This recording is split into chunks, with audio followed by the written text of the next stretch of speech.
Hello friends, नमस्कार। मैं आपका दोस्त प्रदीप रुआल एक बार फिर आपके मनपसंद चैनल पर आप सभी लोगों का स्वागत करता हूं। फ्रेंड्स, आज का हमारा विषय है कि किस तरीके से किराना व्यापार और विशेषकर छोटे किराने व्यापारी आगे अपना बिजनेस चला पाएंगे।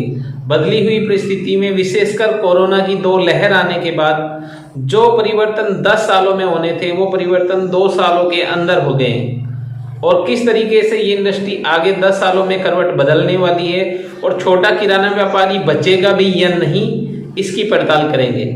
फ्रेंड्स, ये बात सही है कि डिजिटलाइजेशन होने के बाद, नोटबंदी होने के बाद बहुत सारे लोग ऑनलाइन पेमेंट मोड पे चले गए हैं। अब बहुत छोटे छोटे व्यापारी भी अपने यहाँ पेटीएम वगैरह, गूगल पे, इस तरीके के सिस्टम यूज करते हैं पेमेंट लेने के लिए। और कोरोना की 2 लहर आने के बाद जो काम 10 साल में होना था वो 1-1.5 साल के अंदर हो गया है। इसलिए अब किराना व्यापार और विशेषकर छोटे किराना व्यापारी के सामने चैलेंज बहुत बड़ा है। अगर उन्होंने समय के साथ परिवर्तन नहीं किया तो उनका शायद वो ही हाल होने वाला है जो 1000 के नोट का हुआ है, वो केवल यादों में रह जाएंगे। अगर आज वो परिवर्तन को नकारेंगे तो उन्हें पिछले एग्जाम्पल से सबक लेनी चाहिए। एक समय एसटीडी का बिजनेस बूम पे था। लोग विधायकों की, एमपीज की सिफारिश लगाते थे कि किसी तरीके से उन्हें एसटीडी मिल जाए। आज एसटीडी व्यापार कहाँ है? एक समय वेटिंग रहती थी कि किसी तरीके से घर में डॉट फोन मिल जाए। आज कितने घरों में डॉट फोन है? एक समय स्कूटर पे महीनों महीनों की वेटिंग रहती थी। आज कितनी जगह स्कूटर है, कितने लोग स्कूटर का यूज कर रहे हैं। फ्रेंड्स, आप अपने आसपास ऐसी तमाम चीजें देख सकते हो जो पहले बहुत चलन में थी लेकिन आज उनका कहीं कोई अस्तित्व नहीं बचा हुआ है। कारण उन्होंने बदलाव को स्वीकार नहीं किया और जिन्होंने बदलाव को स्वीकार किया वो हमेशा आगे बने रहे और जिन्होंने बदलाव का विरोध किया उन्हें आखिर में बर्बाद होना पड़ा। फ्रेंड्स, सेम सिचुएशन किराना व्यापार के साथ होने वाली है। सेम सिचुएशन किराना व्यापार के साथ होने वाली है। अगले 10 सालों में छोटे किराना व्यापारी को खत्म होना पड़ेगा। किराने का सामान खरीदने का ट्रेडिशनल मेथड बिल्कुल खत्म हो जाएगा। लोग नए मेथड से खरीदेंगे और इसका एग्जाम्पल जो लोग आज इन आंकड़ों को दरकिनार करते हैं, कल उन किराना व्यापारियों को पछताना पड़ेगा। आज दुनिया का सबसे अमीर आदमी जेफ बेजोस, अमेजन का मालिक, क्या करता है अमेजन? केवल इसी तरीके के रिटेल प्रोडक्ट्स लॉजिस्टिक करता है, लोगों के घर तक पहुंचाता है। ऐसा करके वो दुनिया का सबसे अमीर आदमी हो गया। ऐसे ही एशिया का सबसे अमीर आदमी अलीबाबा, सेम उसकी कंडीशन है।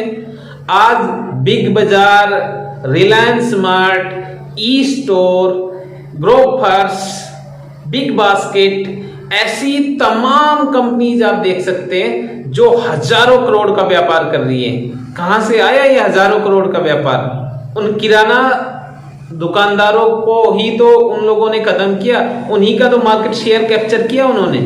फ्रेंड्स, ये बात सच है कि कोरोना ने खरीदारी करने के तरीके को बदल दिया है और जैसा मानते हैं कि भारतीय लोग बहुत भुलक्कड़ होते हैं, 1-2 साल के अंदर भूल जाते हैं, लेकिन कोरोना की इतनी लेयर्स आने वाली है, इतनी लेयर्स आने वाली है कि कोरोना आदमी के जहन से खत्म नहीं होगा। आज जो छोटा व्यापारी है, 3 चरणों में आप देख सकते हैं छोटे व्यापारी का यात्रा। पहला, वो खूब सामान बेचता है और खूब प्रॉफिट कमाता है। कोरोना से पहले लगभग ये पहला चरण कंप्लीट हो चुका है किराना व्यापार का भारत के अंदर। अब दूसरा चरण है संघर्ष का। उसमें कस्टमर भी कम हो जाएंगे और मार्जिन भी कम हो जाएंगे। कारण जो बड़ी बड़ी कंपनीज हैं वो बहुत ज्यादा छूट देगी, बहुत ज्यादा छूट के चक्कर में कस्टमर उनके पास जाएगा। छोटा व्यापारी रिलायंस जैसे समूह से कैसे कंपटीशन कर सकता है? जबकि एग्जांपल आपके सामने है कि रिलायंस ने जैसे ही जियो लॉन्च किया, टाटा, वोडाफोन, आइडिया, एयरटेल, इनमें से अधिकतर खत्म हो गए और बहुत सारे लोगों के अस्तित्व पर अभी भी संकट है। ये एग्जाम्पल समझा जा सकता है कि जब आपके पास खूब पैसा होता है तो आप जियो जैसा सिस्टम लॉन्च करने के बाद बहुत दिनों तक फ्री दे सकते हैं। अब उनका कंपटीटर जब तक खत्म नहीं होगा तब तक वो ये काम करते हैं। जैसे ही कंपटीशन खत्म होता है वो पूरा मार्केट शेयर कैप्चर कर लेते हैं। ऐसे ही बड़ी मछली हमेशा छोटी मछली को व्यापार में खाती आई है। फ्रेंड्स, जो लोग बदलाव को अभी भी स्वीकार नहीं कर रहे हैं उनके सामने कुछ डाटा आज मैं पेश करूंगा। आप जानते हैं कि कोरोना के बाद big basket, Grofers, Reliance smart, e store, इस तरीके के तमाम, इजी डे और बहुत सारे आप संगठन देख सकते हैं, उनका जो टर्नओवर था रातों रात बढ़ गया। वो किसी का 100%, किसी का 200% इस तरीके से उछाल आया है। वो सब मार्जिन उन्होंने किसका खाया? छोटे व्यापारी का। अब आम व्यक्ति सस्ते में अगर उसे कोई घर डिलीवर करता है तो कोई दुकानदार के पास जाके खड़ा होके क्यों खरीदारी करेगा महंगे में? मैं आपको पिछले जून 2021 में हम बात कर रहे हैं, जून 2021 के मैं कुछ डाटा देता हूं। 22 जून को उपभोक्ता मंत्रालय कहता है कि ई कॉमर्स की धमाका सेल पर रोक नहीं लगेगी। जो धमाका सेल होता है उसमें कंपनी 70% तक ऑफ देती है, 70% तक छूट देती है। अब आप बताइए कि 70% तक ऑफ मिले तो कस्टमर किराना व्यापारी, छोटे किराने व्यापारी के पास क्यों जाएगा?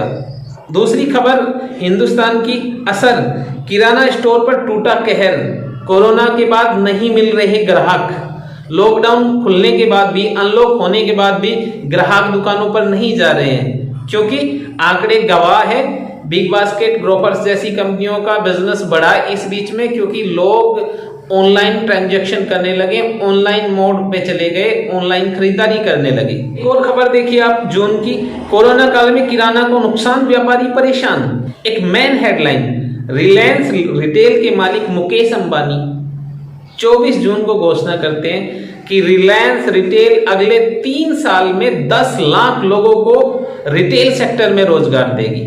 अब आप समझिए, कम से कम 50 लाख किराना व्यापारी को खत्म करने की कीमत पर 10 लाख लोगों को रोजगार दिया जा सकता है जब वो ऑनलाइन ट्रांजैक्शन कर रहे हो, जब वो ऑनलाइन ऑर्डर ले रहे हो और होम डिलीवरी दे रहे हो। तो जो व्यापारी आज किराना सेक्टर में है, अब वो दूसरे दौर से गुजर रहा है। ग्राहक कम है, मार्जिन कम हो गए, फिर उसका तीसरा दौर आएगा।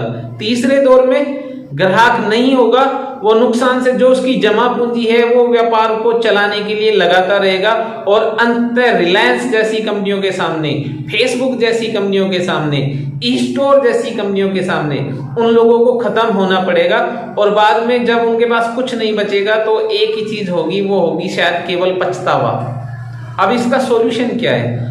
अब इसका सॉल्यूशन शायद मुझे ये दिखाई देता है कि जब आपके पास चलने के लिए भैंसा बुग्गी हो, तो आपका कंपटीटर अगर सपोज करे जेट प्लेन से उड़ रहा है, तो आपके पास 2 ही ऑप्शन है, या तो आप उससे कंपटीशन करने के लिए उससे तेज जेट प्लेन खरीद लीजिए, या आप उसके साझेदार बन जाइए, उसी के जेट प्लेन में बैठ लीजिए।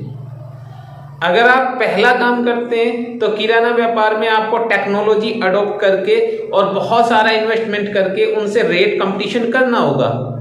अदरवाइज समझदारी इसी चीज में है कि उनमें से किसी न किसी ग्रुप की फ्रेंचाइजी लेकर, किसी न किसी ग्रुप के साथ आप किसी भी तरीके से पार्टनरशिप करके, किसी भी तरीके से उसकी हेल्प लेके आप अपने किराना व्यापार को बचा सकते हैं, बढ़ा सकते हैं। नहीं तो ये वीडियो भी रहेगा और शायद हम भी रहें, अगले 10 सालों में किराना व्यापार की रीढ़ टूट जाएगी।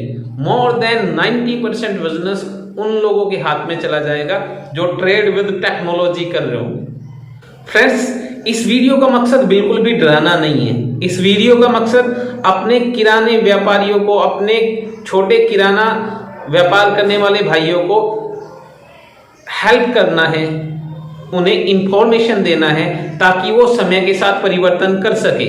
अदरवाइज वो तीनों फेज में चलते हुए उन्हें खत्म होना पड़ेगा। यही एक कटु सत्य है। फ्रेंड्स, अगर आपको ये वीडियो पसंद आया हो तो आप इस वीडियो को लाइक कीजिए, शेयर कीजिए और इस चैनल को सब्सक्राइब कीजिए। आप लोगों का बहुत बहुत धन्यवाद।